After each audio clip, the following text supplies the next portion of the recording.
In memory of Mabel Chris Imani, Jessica Ombere's child, who passed on a year ago. She was a happy child, a beautiful baby girl who was diagnosed with sickle cell anemia.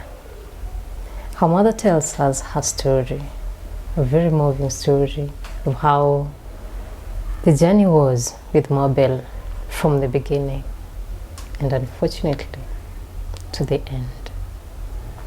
In honor of her and to help other parents grieving the loss of their children and anyone else grieving, today in this episode of My Child Show, we talk about grief, and in specific the grief of a child, like in the case of Jessica.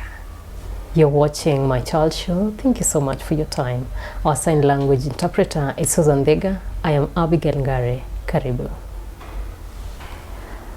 Welcome to My Child Show. This is episode 5B. Lawrence, karibu sana. We appreciate your time and for coming to help us with grief. You've heard the story of Jessica's child, Mabel, and indeed, to some point, her family, because we have other children and a father. Jessica has a different way of grieving from her husband and even the child. Please help us understand more about grief, and especially in such a case. You've heard the story from the beginning where she had her baby very well. I mean, mtu anaenda hosi anafika saa 10 for 20 yako na mtoto. That sounds like a Hebrew birth. But then 3 years later, the joy is cut short. What is this? How do we go about it? Thank you so much, Abigail, and thank you, Jessica, for sharing your story. So let me start by saying that one of the things that people need to understand is what is grief. Mm-hmm. And referring to her case, grief is what can be defined in a very simple term, is a response to a loss. Mm-hmm. Is what to call you are responding to something that you have lost.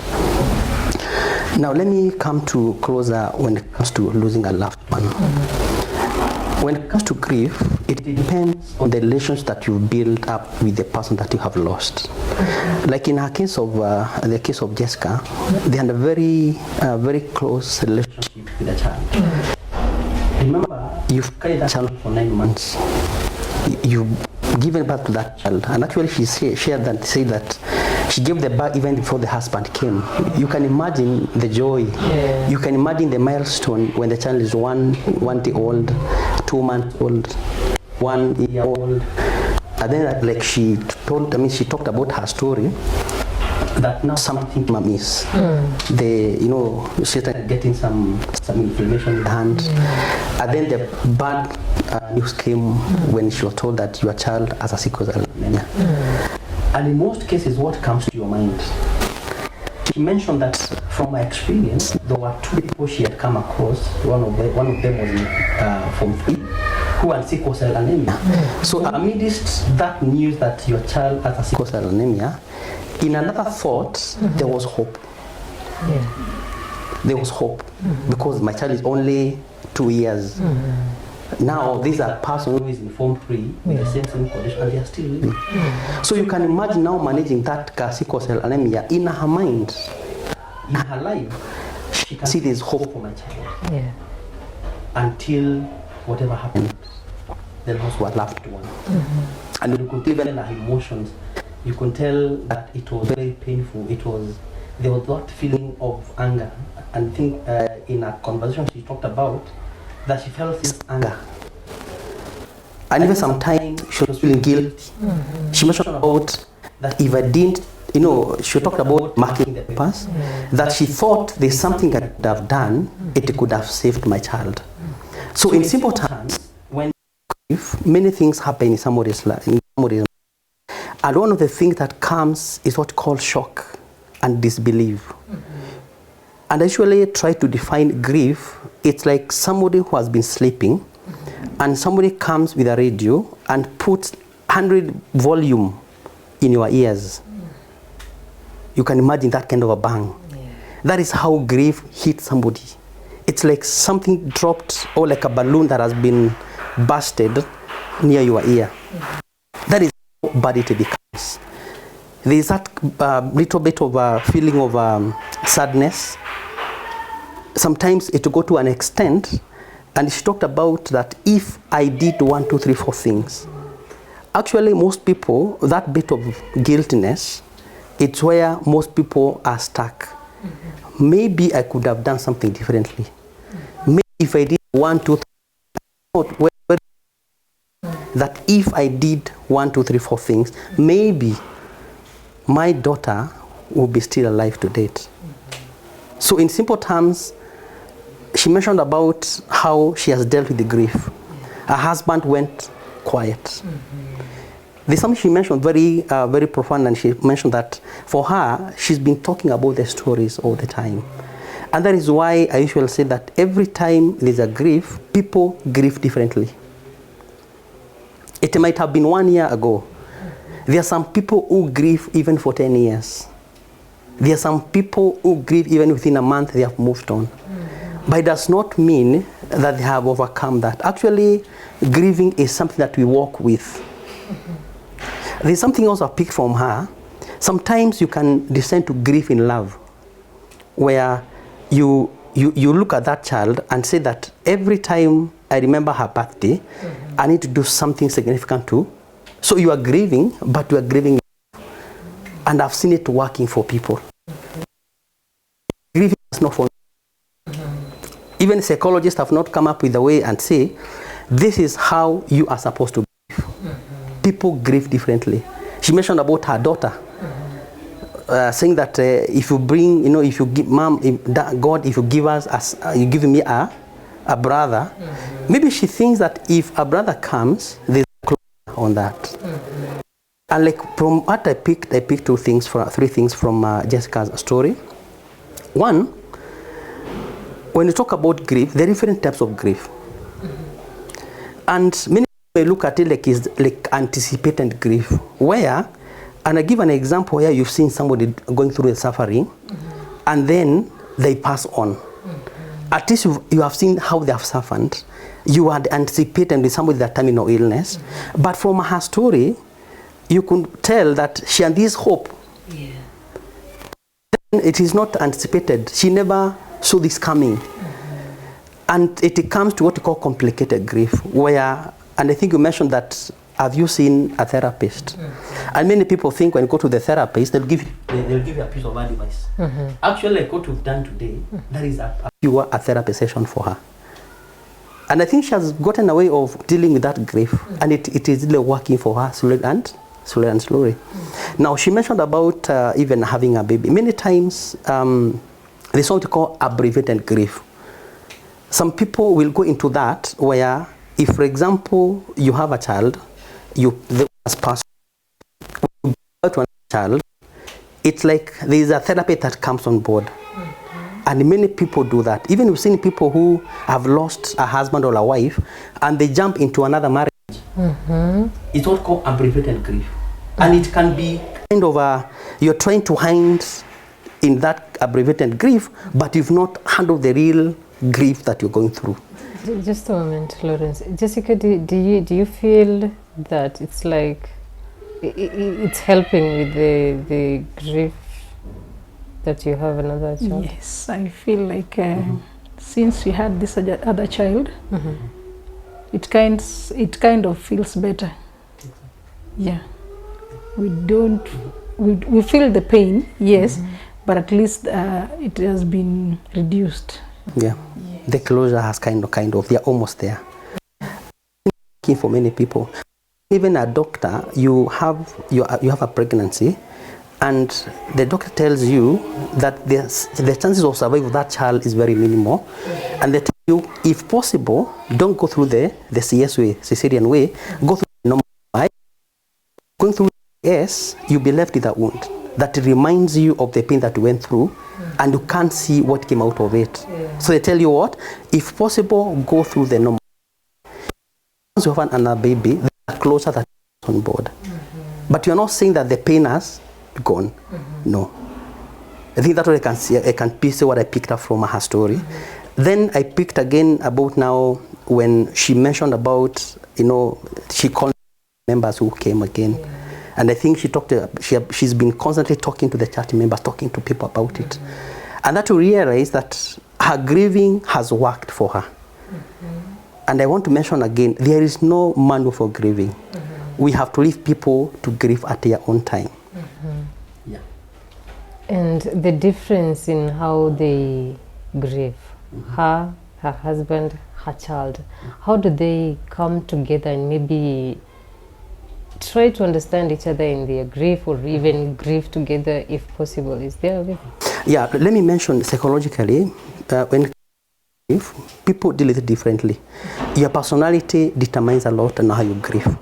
There are people who are very outspoken. They talk about it and they talk about it, they talk about it. And that to realize in most cases, when there's a loss of a child, the mother might heal faster than the father, because they are very expressive. The more you talk about it, the more it becomes very normal.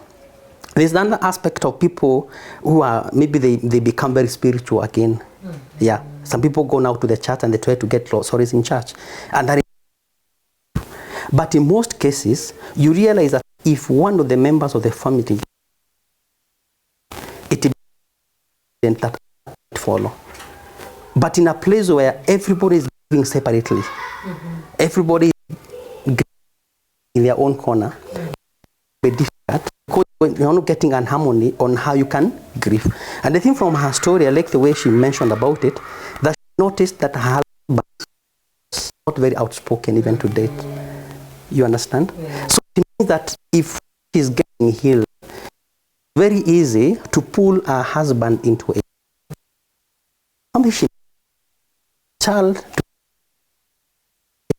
The child was saying, I need a brother, sister.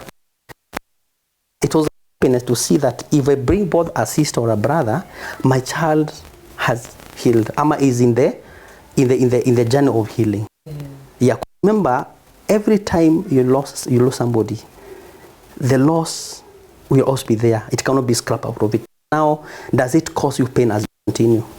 I even see people, even we will have even anniversaries. Like take an example, you and this child, and every holiday, you used to go to a holiday. They say that every holiday for the memory of the child, we go. Get something called the emotional relapse, Yeah. How is it for you, Jessica, when you have those moments when you are celebrating a birthday, her anniversary? How do you feel when you're doing it? Okay, so first, Mabel died just 2 weeks to her birthday. So when we came back, we just came back immediately after her funeral, and it was her birthday. So at first, I didn't want it just to pass.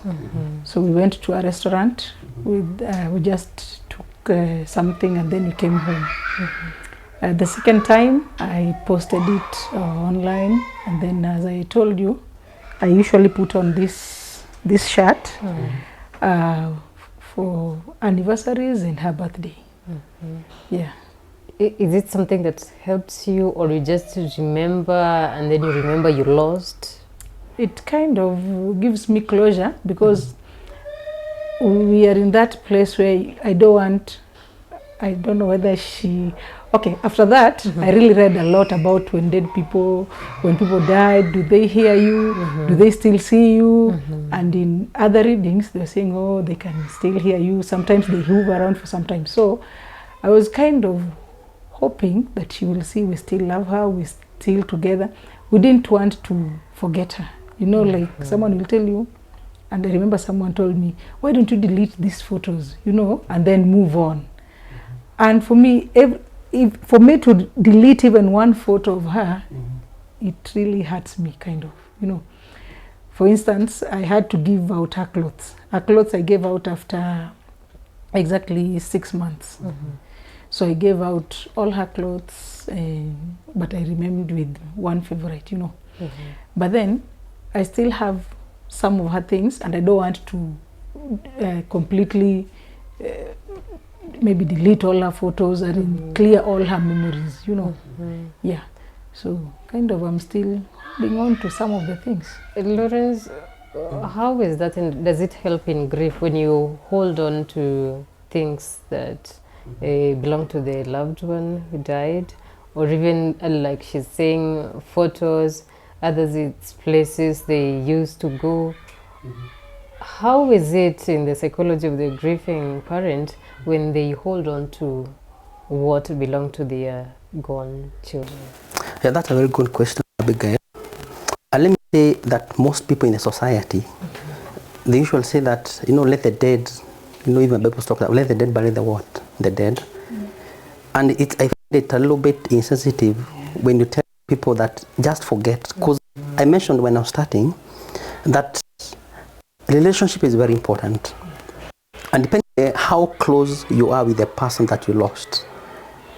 Sometimes when you tell a person to delete those photos, don't talk about him. Don't post about anything about there. He's gone and he's gone forever. You meet him in heaven. I find it a little bit disturbing because, like I have said, people grieve in different way. And nobody has found a manual on how you need to grieve. So for her, she finds that solace of remembering the birthdays. Like, you can tell that she died 2 weeks to her birthday. So that is not something you can just tell a person, forget about it. So in that space, I say that let people grieve on the way they think is best. And many times, don't let people tell you how to do it. But tell yourself, how do I get out of this? Because you are the one who is feeling loss. Remember, many people try to say, I understand what you are feeling. You never understand somebody's feeling because you're not in their space to understand how they're feeling inside. You only try to imagine how they are feeling. And even if you've lost a child and that person has lost a child, the feeling is not the same. You get the point? So for me, I usually say that let the person heal on what they think is best. The only thing you need to support them is let them just be with them. But let them get their way of healing. Like now, the husband, he's healing in a very quiet way. Yeah? And that is her space. That is his space. So the only thing you need to do, even as with the society, is just know there is no manual for that. Don't give people advice on how they need to do things. It can be very hurting because at 2012, Jessica, forget about your child. Forget about your child is gone. She's gone and she'll never come back. But for her, it holds her place dearly.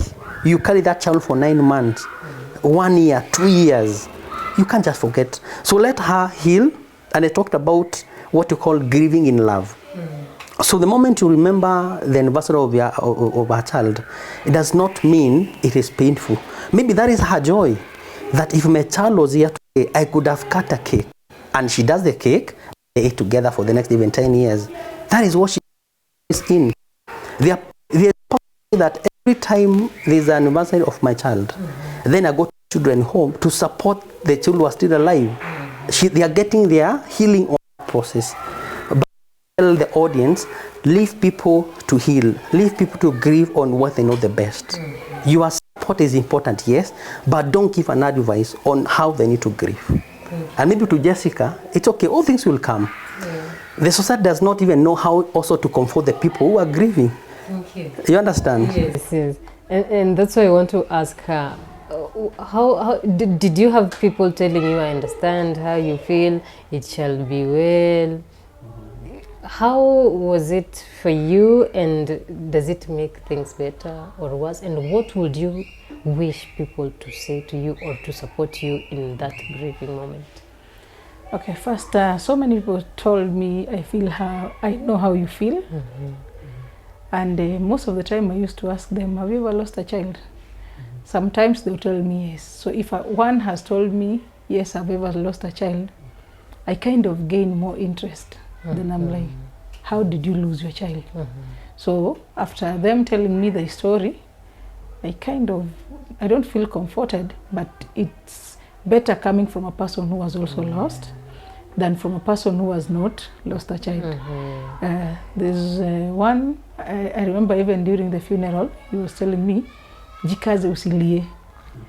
And I'm like, Really? there's no other day I'll cry. Hakuna siku ingine atazikwa. This is the only time atazikwa and I have to cry. I just told them, just let me be, you know. Yeah, because number one, you've not lost a child and they're telling me, nijikaze usilie. So if maybe you would have lost one, na ulijikaza ukulia, you'll know how it feels. Yes. So so many people tell you, I know how you feel.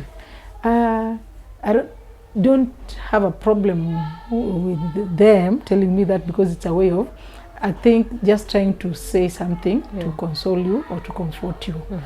Yes, but I feel better when it comes from somebody, a person who had gone through a loss, especially of a child.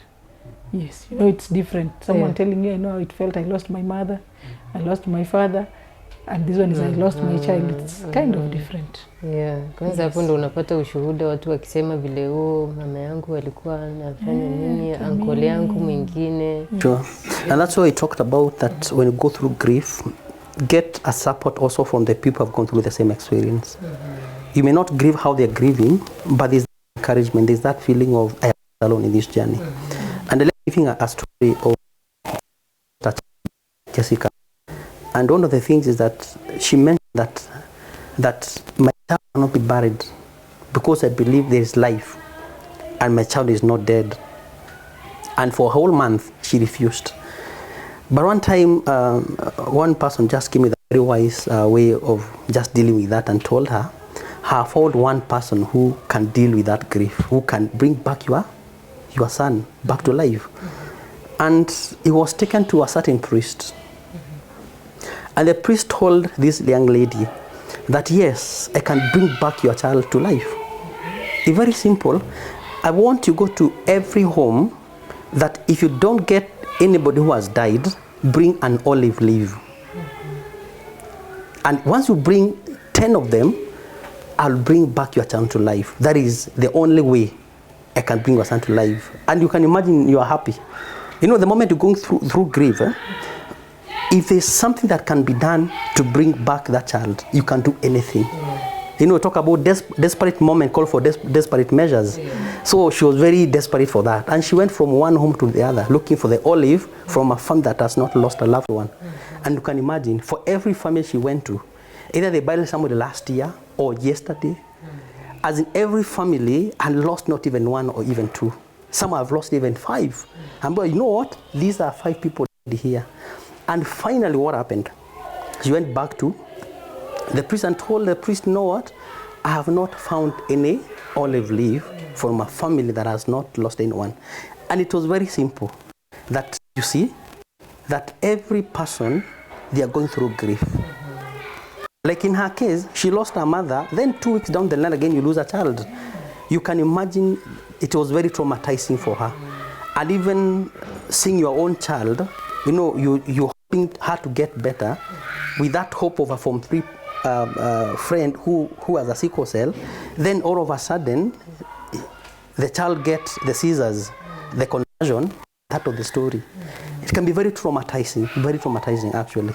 And actually, we say that is a complicated grief. But many people may not understand. Number 2, that lady said, you see, every family has lost a child, has lost somebody. And that is where our healing started, that I'm not into this thing alone, that everybody is dealing with a loss. That is why even you've mentioned about that every time you talk about a loss, when you have the people who have gone through the same experience, it becomes easy. It becomes easy. The healing is kind of abstract. But I'm not saying that healing will take a specific period. Like I've said, there are people who are 20 years, a loved one, and they're still grieving today. There's something that Jessica mentioned, and I'd like to get from you the details of the psychology behind it. For those people who have friends and they've not gone through that, yes, she may relate better with those who have lost a child, but then she has other friends, I'm sure. You have other friends who have not gone through the same experience. They want to be there for you. They want to support you. They don't even know what to tell you. And you find them now telling you words that may not comfort you, and you wonder, really? Does she know what she's talking about? So how do we support these people when we have not gone through it? Yeah, this may be for the audience and even for Jessica. I usually say that don't let other people tell you how to feel when you are grieving. Don't let it even come into your mind, and especially if it's coming from people who have not gone through the same. And like I mentioned, everybody has gone through grief. So the intent of the grief depends, one, on how close the person was. Number two, depends on under what circumstances did you lose that person. You get the point? Yeah. Take an example. If someone has been sick for some time, you lose the person. Sometimes you look at the pain versus them losing them, and you say that it is better they have rested rather than go through the pain. So in that kind of person talking to Jessica, she may not understand or may not understand what she has gone through, because remember, her child was just young with just a normal sickle cell condition that can also be managed. And you see people even 20 years who have gone through the same process. So my point is that before you encourage somebody or give a piece of advice, please note that grieving is not the same. Let these people give what they know is best. The only support you can give them is actually being present. Even if you're saying nothing, being present, it is just sufficient for them. Don't tell people don't cry. Maybe for them, crying is what is bringing happy to them. Yeah? And we've seen people that if they don't cry in a certain environment, people say, huyu hakuwa namfeel, hakuwa nampenda. But see, probably that's not how I don't express, my expression is not outward. I'm grieving from inside. So I want to say that grieving should be left to the people who are grieving, they know the best. Just support them by being present, but don't give them a piece of advice. Because what worked for you may not work for them. Yeah? In most cases. Or maybe what worked for you, they may try to work it out, but it may not work. Like I have some people do that, a journal. They do a journal every day and it works for them. But there are people who do the journal, it's like it reminds the pain. So they may not do that. They may prefer to do something else, like a charity walk, a charity event. They may try to do something differently. So the most important thing is just knowing, how do you want to heal? Find your space out of that and run with that. Thank you. I'd like us to talk about the aspect of culture in grieving. We find we come from different places, we have different customs. Did that come in when you were burying and grieving your child, from the moment that she breathed her last, when you are doing the preparations to laying her to rest? How was that moment for you, and how did culture come in, if it did? Okay, I think culture came in strongly, especially, from my family side where I was born. For the ones that we've lost, we built a tombstone for them, and the graves are cemented. So actually I had expected us to do that for our child, but then from the other family they told me, we don't do that in this place, we just let it go. As in, let's just bury, and then with time that place will flatten and it will not be a constant memory for you. I would have maybe wished to have a big portrait somewhere in the family, but then, for them, they're like, no, for the children we lost, we didn't do anything, and at least it helped us. So you see, there's a different way in which they do their things, and it is different from the way I would have loved it to be done. So I think I had to conform to their way of doing it, kind of. Lawrence, how do we handle that, the differences in culture? And sometimes someone can feel different, just like she's saying, she felt different, but the culture is how things are done. You want to do something, but then you're forced to do it another way because you're respecting your culture. And also bringing in the aspect of the time one takes between the moment the loved one dies and the time they're buried. We have different cultures. Others bury the same day and it's done. Others go for a week or two. But others would want to stay a bit longer so that you can process. How important is that period, and how do we handle the aspect of culture in grief? Thank you for that, and I can try to imagine the state was in, that this is how I want it to be done for me to grieve, but there's what called culture, or the family expecting it to be done. It becomes very unfortunate, because of course you're African, and the culture is part of us.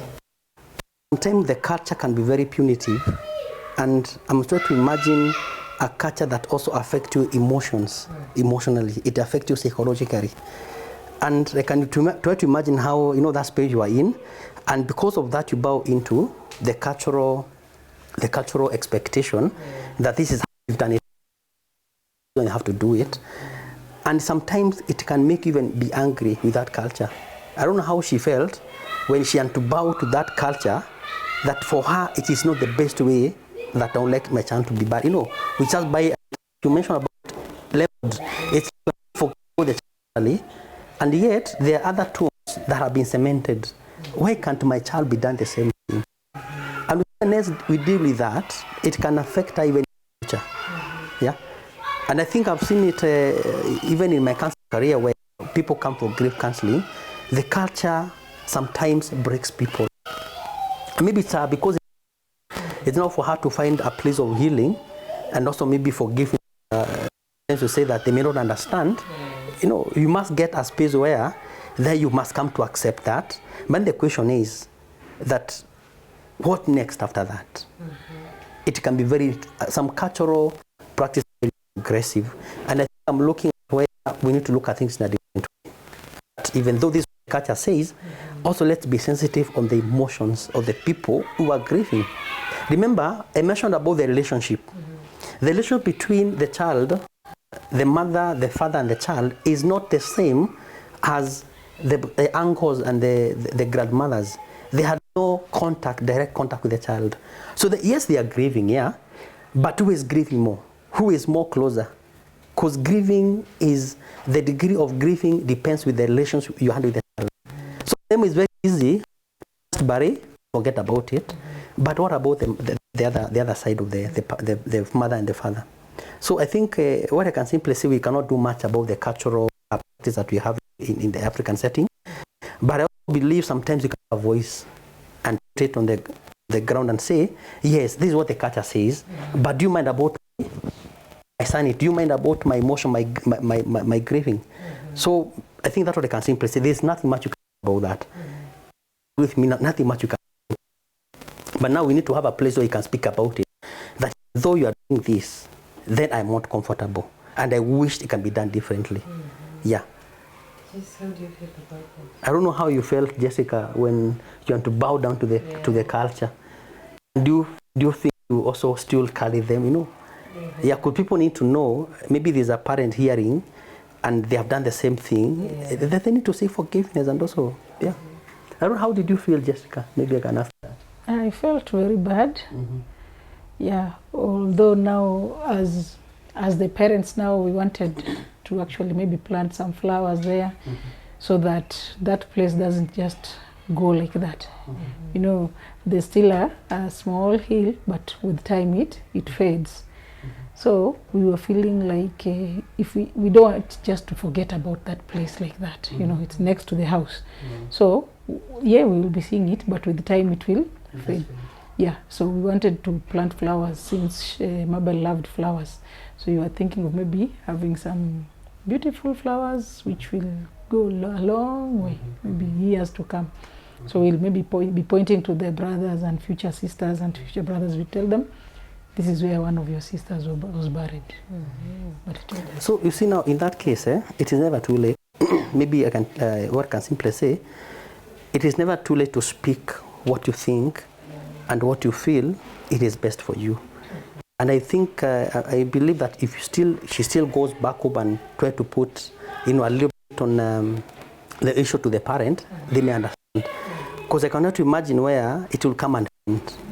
But in your mind, the relationship and the bond between you and the child was so strong that you never forget about it. So maybe what I can say, it is never too late. And I usually say that even if you talk to your parent, and I've seen even parents coming even in a session to try to explain some of those cultural practices, not just in the grief, even in the marriage setup. Yeah. They come on board and we try to have a conversation about, this is very important for you. But this is good. See it happening. So it is never too late, Jessica. I believe, because you can see even the emotions like, I wish we can have a flower that when they go back and tell the brothers, this is your who passed on. You can see that kind of therapy, that kind of catharsis coming, because at the end of the day, grieving can even grieve in love, because when you remember that child, it doesn't bring the pain. When you see that there are still other, Jessica, I believe they can still do something. Yes, and even if they come in the session, I won't charge them. I'll do a 3 session to her. Thank you. Yeah. Thank you. How about the period between the time of death to the time of burial? Some want to grieve for a while, maybe weeks. Some want to bury immediately, but then you find maybe as a parent, you're not the only person who is talking about it, there are other decision makers in the family and they want to say something, but then someone else feels something different. Like now, in the case of Jessica, she literally had to bury her mom and her daughter within like 2 months. A month, actually. Yeah, on that bit of the, still come to the culture. I think the other day it was in the news that a person who died within 2 days she was buried. Actually, it was in the news. I think you saw that. And I usually ask myself, yeah, it might have come from the family decision, but in most cases, maybe there were some people who are very much aggrieved. So for me, how I may look at it, even for closure purposes, is can the person who is very much affected be involved in the whole planning? You get the point? Because me sitting back here, she's my sister, I may not feel the pain she's feeling because the relation between me and the child was not very close as. So for me, I may look at it that if the period is not the issue here, it's about the person who has been most aggrieved. Are they put in the space where they can express and say, this is how I feel it to be done? And I've seen people saying that I've lost a loved one and I would like him to have a suite of 50,000 because that was a present I wanted to give this particular person. On me, I want that. So, but people may look at it. Why would you spend 50,000 to a person who is already dead? Yeah. Why spend a million? Yeah, a million worth of a casket to a person who is dead? But for you as the person the most aggrieved, that is how you want to grieve. That you give him the best cent of you spent on him. It's not about how much you've spent, but how do you want to send this person off? So the question, the duration, I think, let's talk to the people who are the most affected, the family members, or the person very close to the person. They can give their view so that they feel they've been part and parcel of grieving this person in a very good way. But let's not be so much on the cultural bit of it. It can be very painful, can be very punitive, and it can cause a lot of damage rather than the good bit of it. Thank you. Also, let me just say, we saw that one also coming out so strongly when we were planning for the funeral at this side. We knew the multitudes that were going to the funeral because we had so many friends who were going to be at the funeral. So according to the culture states that when a child has died, you don't slaughter a cow. You don't make it a big deal. It's just something kind of quiet. The child is to be brought and buried almost immediately with nothing. No much, not creating a mountain out of it. So for us, we are like, we are not slaughtering the cow because of a child has died. It is the number of friends we are having how they're going to be to eat, because they're coming all the way from Nairobi. Do you expect us to buy meat with maybe some small bags? And it created almost a difference between my husband and the elders of his place. The elders had insisted we are not going to have a cow, and my brother was like, my husband was like, now my friends are coming to stay hungry at my home, you know. So for me, it's not about the culture, it is about giving my child the best send off. And I don't want people coming to my place and maybe they feel like we didn't take care of them well, you know. So it really, at first they were like, we're not going to have catering services here, we're not going to have people cooking here and there, because it is a child who has died. And my husband was, I remember there was a phone call that he made, and he was so angry. He said, it is my child, not your child, and he was a human. We can't come and throw her then, as in just like that, you know. So sometimes culture might even really come in between you and your grieving moment. Yes. You treat like it's a lesser loss. Yes. Very sad. Now, as we wind up, let's talk about now the other child. The way you brought in another child almost immediately. Is it a replacement? Do you feel moments where you want to compare, or you see him do some things and you remember the other one? Maybe similarities? How is it for you? Okay, so first, when we came home, most of them were like, hey, this child looks like Mabel, you know. Yeah, it's only that one is a boy, the other one is a girl. So at that moment, I look at him and I'm like, do they look like Mabel? Although I remember after losing Mabel, I was praying to God and I was telling God, please give me a darker child. I don't know why I associated being very light with sickle cell. So I told God, the first sign I will know if I get another baby that this child is free from sickle cell is if he's dark. So when I got him and he was kind of dark, I was happy, you know. I'm like, oh, I think God has answered my prayer. He doesn't have sickle cell because he's dark. So when they came and told me, oh, it looks like Mabel, kind of, it was that closure, like she's not like so gone. And even I gave birth to them 5 days apart. Mabel's birthday is 25th and Aziel's birthday is 30th. And I had been hoping that I would get him on 25th. Yes, I really wanted them to share the birthday. If it was maybe I was going for an elective CS, maybe I would have gone on 25th exactly. But then when he passed, I was like, okay, maybe God didn't want me to get them on the same time so that I could celebrate their birthday. As I celebrate this one, it doesn't come out like, while celebrating Mabel's birthday when she's gone, it will be I'm celebrating Aziel's birthday, but then inwardly I'm also celebrating the other one, you know. Florence, how is that? Is there anything like replacement, and how do you go about such care? Yeah, the one thing, you cannot do a replacement of a life. That's very evident.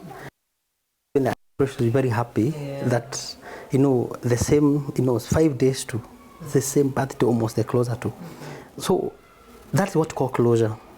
And I mentioned that most of the time, the moment you have you replace a child, I mean, you get another child, not replacement, the closure, at least the healing again start from there. It's like you made a big milestone in terms of healing. Yeah? And that's why I usually like to give an analogy like Bible talks about Jesus wept. He didn't weep because he knew very well that I could raise Lazarus, right? But he wept to show the emotion feeling with the other family members that I feel feeling. You understand? So the point is that when you go through grief, the pain will be there, but you must get a way on how to deal with that. And you can see, you know, when the child came, it's kind of if you are at 50% the grief, now you've gone even to 80%, but the journey is still going.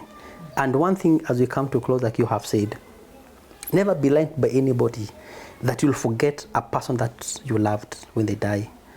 Yes, you always remember them, but what I usually say, remember them not with much pain, but in love. Don't forget them. They are part of you and always remain part of you. You cannot say, now this is my second born, and maybe the third born, because the second born then acquire the second born. No, we always say this is my third born. In your mind, you know, this is the second, but in your mind, this is what? The third born.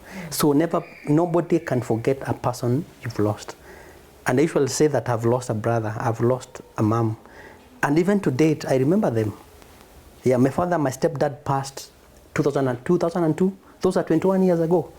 I remember the date and even the month and whatever. I remember everything 21 years down the line. My mom passed 9 years ago. I still remember her. Even when she died when just having like this. It was very painful, but I think now I've come into that. But you grieving even to death.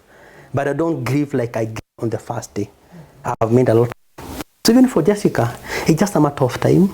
Let yourself go through the process. Don't try to suppress feelings. If you want to cry, just cry. It is good for you. Number 3, don't let people judge how you grieve. Don't let them judge you. Grieve what you think is good. Thank you. Thank you so much.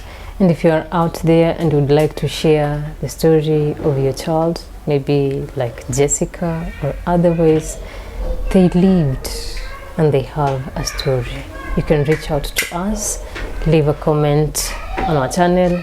You can also contact us through the number on your screen, 0712 562 415, and we shall reach to you and you get to share your story. Thank you so much.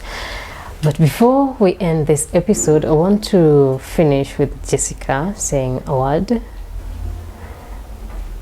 And I want to give you an opportunity, Jessica, to say something, maybe to someone you'd like to tell something, maybe a thank you to someone who stood with you, maybe something you just want to let out, and even maybe something you'd have wished to tell your baby, wherever she is.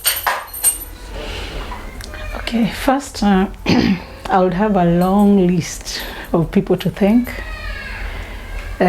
Just from the moment we started the journey of Mabel's sickness, we had, let me start with the friends from church. They kept on praying for us. I can't forget to mention Reverend Nasike. She actually prayed for me that day. I remember the day. The church. Yes, I go to St. Jude's, ACK St. Jude's Church, and we have an analogy that says it is St. Jude's where love abides. I saw that love when I lost my child, where more than 30 of the church members were there. And I even remember that was the day that Reverend Yuyu, our current pastor, had reported on the same day, and he actually came up to my house. Also, I have a friend, Lillian. Lillian was always there. She was even there when my baby was passing. She's a dear friend, like a sister to me. I can't also forget to mention my sister, Diana. She actually had to take a flight just to come and see me, be with me. She didn't even ask for permission. She just left a message, I've gone to Nairobi. All my other siblings, they were all there for me during those trying moments. I can't forget to mention my colleagues who were there also, and my family, entire family, that is my husband's side. Apart from that, my husband was always a pillar to lean on. Every time, maybe sometimes I will just be there and cry, and he will just hug me and say nothing. He has been the strongest pillar. Actually, I don't think I would have made it without him all this time. Yeah? I also want to thank our daughter for being the joy when we lost the other one. She was still there, always smiling, and it has been a good grieving journey. Let me say we are healing because of the support system we have. To my daughter, Mabel, you are a gem that can never be replaced. We miss you every day. We miss you dearly. We can never replace you. And we know you are at a happy place, and you rested away from the pain in the world, away from the doctor's appointments, away from the bitter medicine that you had to take on a daily basis. We love you so much. We shall never forget you, no matter what happens.